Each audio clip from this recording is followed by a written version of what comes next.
where Brandon's head is. Just one minute, there you go.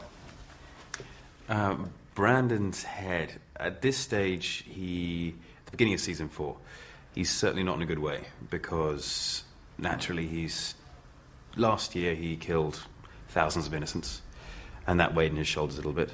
And then he went down a path which was completely contrary to who he is, i.e. the the dogged pursuit of Cromwell and his death.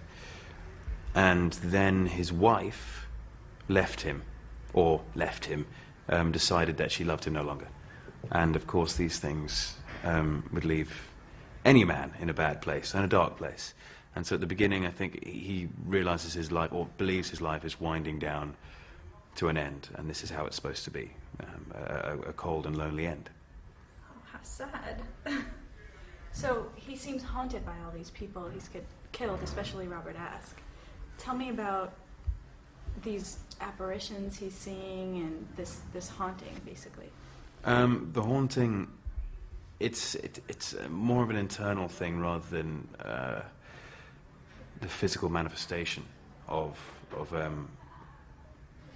people past, if you will. It's his guilt playing upon him, and he hasn't dealt with it.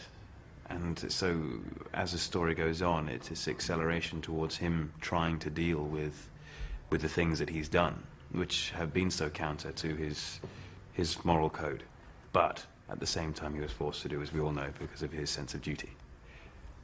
And does he still respect the king in the same way? Not as much. He respects the king, and he has to.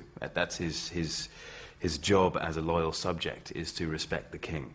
But that line, which used to be friendship and duty, the king being his friend and also his king, has now slipped into more so being the king and less so being the friend, because the king knew that it was something which was contrary to Charles's character. And he still made him do it? Yeah. Because that's his... That's what he does. Right. So you have a pretty intimate moment with Surrey, the Earl of Surrey, when you were sort of in the castle and he's writing a poem and you ask him what he's writing. Talk about that scene. Oh, goodness. That was a while ago now, so I can't really give you any sort of in-depth, emotional, metaphorical sort of insight to the scene. I do remember it being shot very quickly, because we were running out of time at the end of the day. It was one setup with 2 different lenses. And so it was done very quickly, but working with David is fantastic. He's a really good actor. He's really good. And it was easy to do. It was wonderful in the way how quiet and emotional the scene was, without it being anything huge and dramatic. It was just gentle and true. Right, it seemed to strike home because of the one line in the poem. Yeah. So actually, this is a repeat question, but, it's sort of. So, you do still love the king. Do you fear him at this point? Do you feel that his insanity has gotten a little bit more out of control? And that's a difficult question to answer, because Brandon, he's not happy in life at this stage. So whether he fears death, I do not know. I think whether he fears more for England and its state than anything else. Certainly any man would fear death, but not to the point that we've seen and witnessed in others. Because he does believe his life is winding down and it's at an end. So I look like a priest. One would expect. Right, of course. So, when Catherine is found to be adulterous, how does Brandon take this? Because he's really the one... Yeah, he certainly put Catherine in front of the king. I think he's saddened by the whole affair, because she was a fool, genuinely a fool to have done such a thing. Certainly the way it's played out the Tudors. But she was also a young girl, and I think brutalized by the animal that the English court has become. And so that there's a pity there, but also a sense of it's a hard, it's a hard world, and you really did the wrong thing. So there's mixed feelings. There's mixed feelings, but of course she's a young girl, and I think that saddens him, and saddens him that this is the state that England's in. And did he expect it at all, or he wouldn't have? Ooh, did he expect it at all? I think he didn't expect the king to marry her. In the first place, it was a distraction initially from the death of Jane, and so when he did marry her, it was a surprise. But he never thought that far ahead, because he was obviously distracted at the time by the likes of Cromwell and the death of the change in his life. So yeah, he was distracted. He wasn't expecting such a thing to happen, and for it to go as far. And now let's talk about his marriage, which started off so well, and his wife. Don't they all? And where are they now?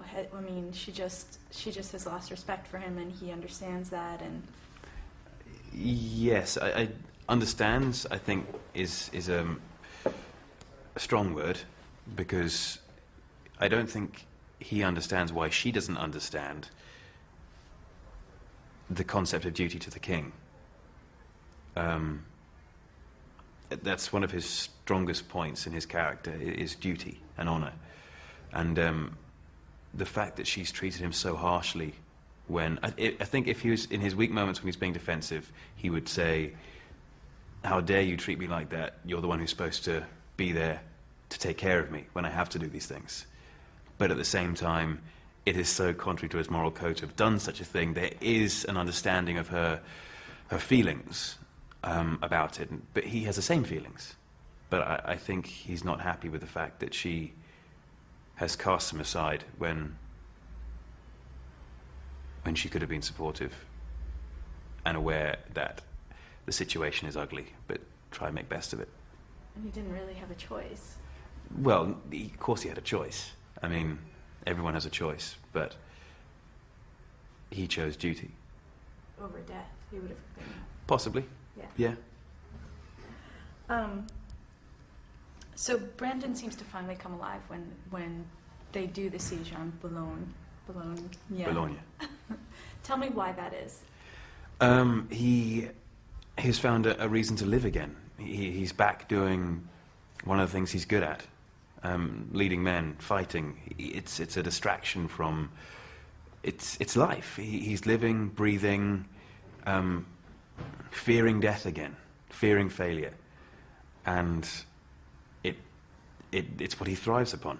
It makes him feel young again. He's chasing his youth, and he finds it in Bologna, and also in, I don't know how much I can say, everything. Okay, and in his Brigitte, his mistress. His heart opens again, and life, the colour comes back into life. As suppose it being a grayscale before, it is now sort of that there is love, there is life, there is death, there is concern and caring for things beyond, for himself. I was going to say things beyond the throne and the kingdom, but finally for himself again. And he's allowed himself to be a bit selfish and go, you know what, I will take a mistress. I'm going to do this. I don't need to sort of allow myself to be miserable because my wife won't see me anymore or sleep with me. I can be happy. I can do the things I want to do. And why not? And why not, right? Yeah.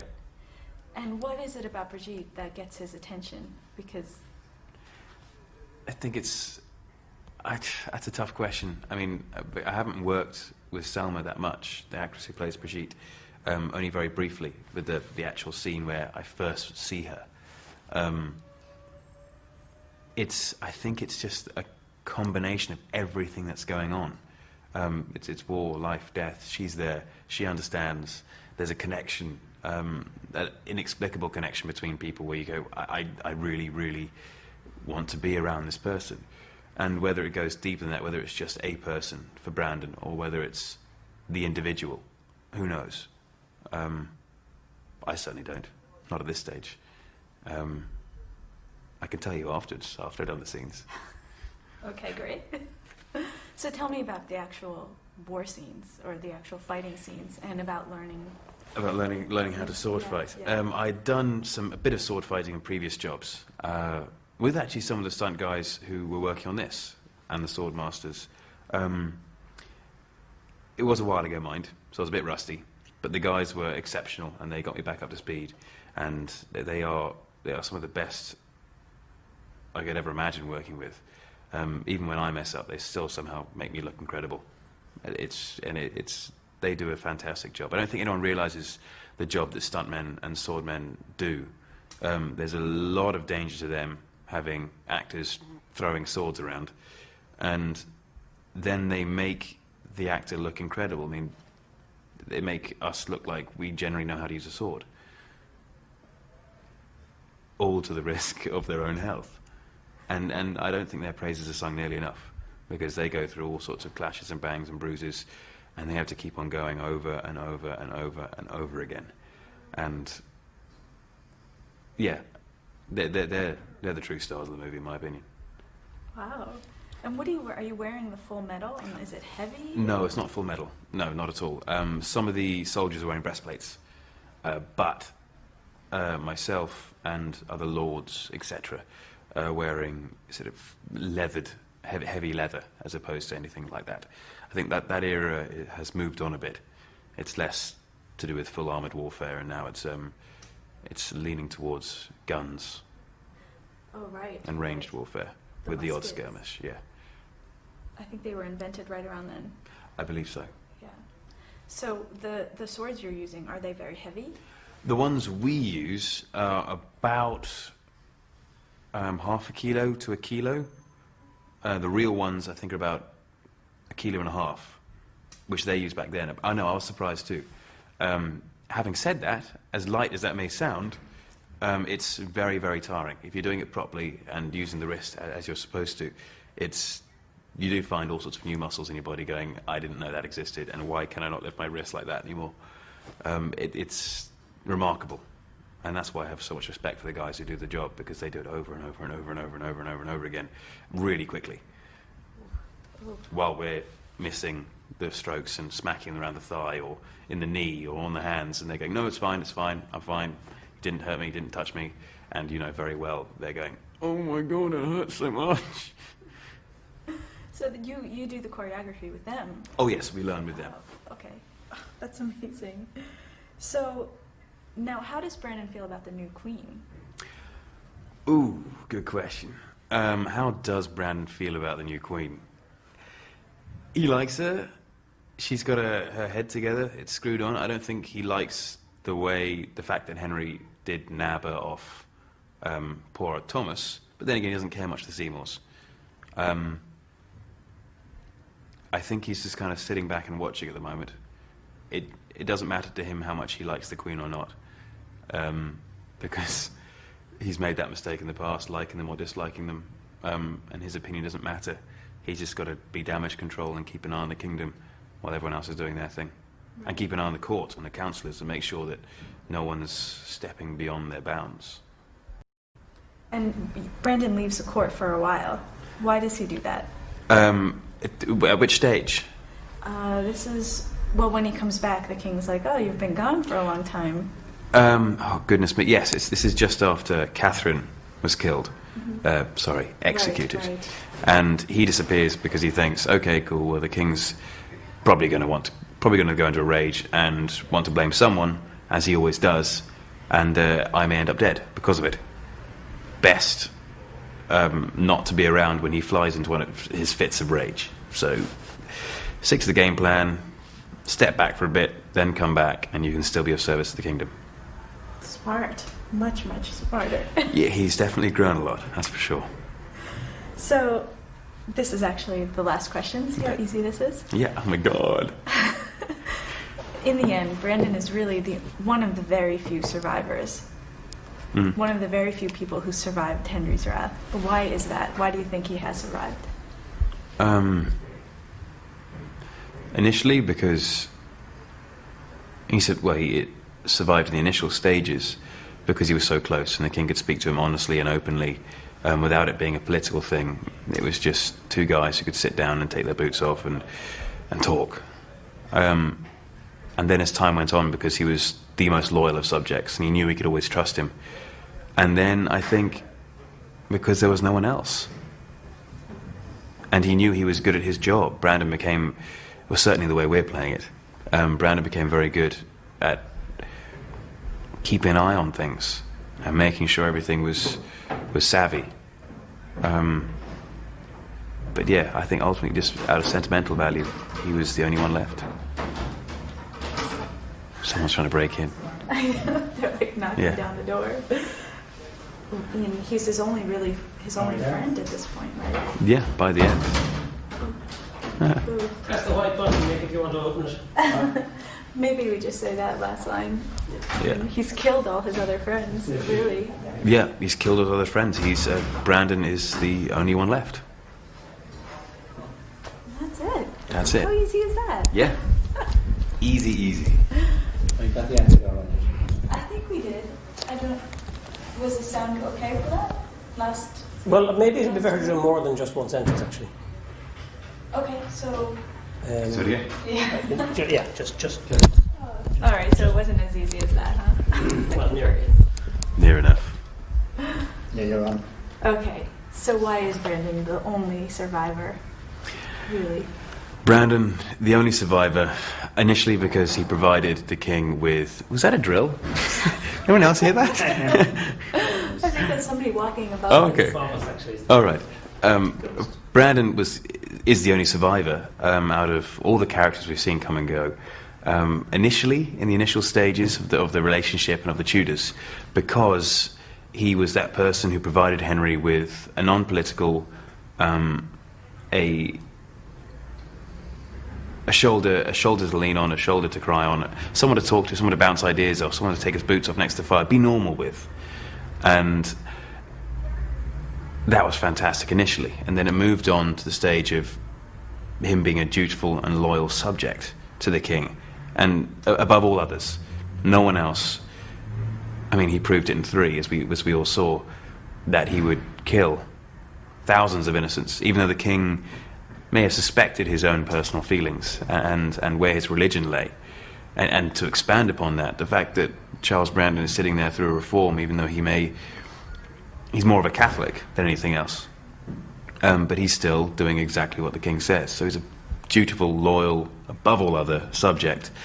And then it evolves into the fact that there's no one else left. Brandon is the last one left. And so the king is a sentimental man, as insane as he may be. In his moments of clarity, Brandon is the only one left.